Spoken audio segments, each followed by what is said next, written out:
وبعدين بقى في الكهرباء اللي رجعت تقطع تاني، ما احنا كنا في شهر رمضان مرتاحين. في ايه يا حاج؟ انت بتكلم نفسك ليه؟ الكهرباء يا حاجه اللي رجعت تقطع تاني دي وتصحي الواحد من احلى نومه. لا يا حاج، ده انا عايزاك تجمد كده، ده احنا لسه معانا الصيف طويل. لا انا مش هسكت يا حاجه، ولازم اشوف لي حل في الموضوع الكهرباء ده. تعالوا ورايا يا حاج. يا ترى يا اخواتي الراجل ناوي على ايه؟ ربنا يستر.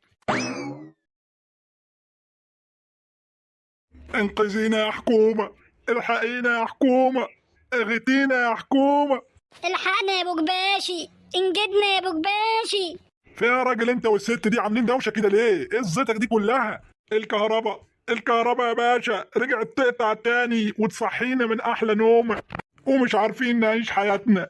لا عارفين ناكل ولا عارفين ننام ولا عارفين نشوف ولا حتى نتهوى. طيب والاكل ماله مال الكهرباء؟ ما احنا وبنطبخ ما بنشوفش الاكل يا سيادة البغباشي. طيب بالنسبه للهوا انا احلها لكم. ايوه والنبي يا باشا حلها لنا، تكسب فينا ثواب، ده احنا غلابه. بالنسبه للهوا يا سيدي مش لازم مراوح ولا تكييفات يا عم، ربنا ادانا هوا طبيعي. افتح الشبابيك وفتح البيبان كمان وانت هتتهوى، هتشوف هوا يرد الروح.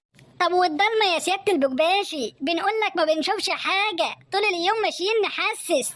انا هقول لكم اسمعوا مني الكلمتين دول وحطوهم حلقه في ودانكم. الشوف مش بالعين. امال بايه؟ بالقلب. الشوف بيبقى بالقلب، صدقوني انت لو شفت كل حاجة بقلبكم الدنيا هتتغير والحياة هتبقى وردي. لازم يكون عندكم بصيرة. يا لهوي، دي الكهرباء قطعت. الله يخرب بيوتكم وشكوا فقر. بقول لك ايه يا شاويش ابو جبل، خدهم لي هما الاتنين وارمهم لي في الحجز. عمرك يا فندم. اهو النور جه، خلي البصيرة تنفعك.